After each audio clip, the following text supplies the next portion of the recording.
In the last couple of days, and again tomorrow, we have put on some videos from our men overseas. These are our national directors in the missions office in different countries. And that is a way that we are using technology today. You're with Mission Alive. I'm Roger from the MSC Mission Office. We're using this technology and it's developing for us in that we have initiated some e-conferences or e-calls, telephone calls with video, to these directors overseas to meet with them, to chat with them, to ask questions about projects, to get responses, and for them also to ask us questions about different things. And in that, we've worked out how we can, in the middle of that conference call, record something from them. So we tell them we will put the recording on and you tell us about some of your projects or what is happening with projects or what's happening in your office. And so we do that and they speak, and then we stop the recording and we go back and finish our call. So this is a new way that we are developing to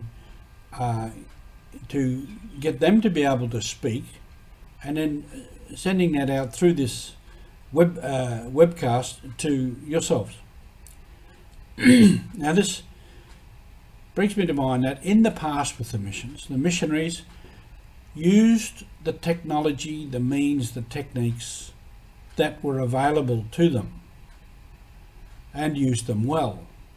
So in the first place, in a lot of places, it was boats. And with boats, they were always in search of a big enough inland inland river. And they did that in Papua. And when they found the St. Joseph River, which the people call the Ungabunga, they thought, this is the one. But it didn't go far enough. It was not navigable far enough inland to be of much use. Then they used horses, and they made these roads right through up into the mountains, most incredible road system.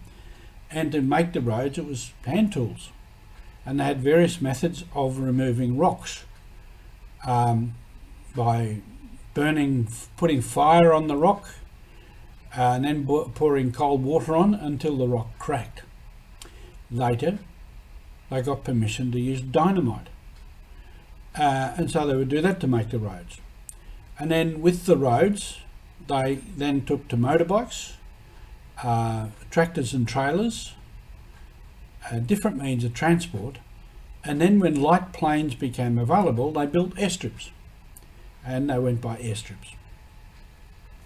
Similarly, with getting the message out about the missions, the magazine, the Annals of Our Lady of the Sacred Heart, which was produced in many countries and many different languages, would tell stories about the missions and ask for donations to support the missions. These days, we're using what I mentioned, these e-conferences with our men overseas, this video webcast, and other ways that we can get the message out. And soon we'll have the sisters back online, and they'll be able to send their videos directly to this computer where I can edit them and upload them and schedule them. So this is something that's developing, something that I'm learning, because it wasn't part of my life. And being out in the bush in Papua New Guinea, you certainly didn't have access to all these things. So I'm learning a lot, and we're employing these methods. Now before I finish, I just want to give a couple of dates from our MSC calendar.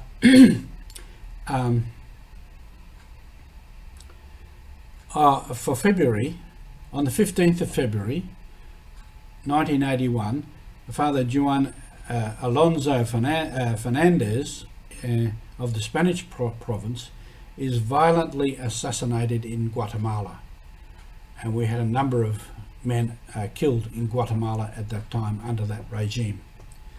On the 22nd of February 1908, the first superior of the Daughters of Our Lady of the Sacred Heart dies in Belgium. That was Marie-Louise Hartzer.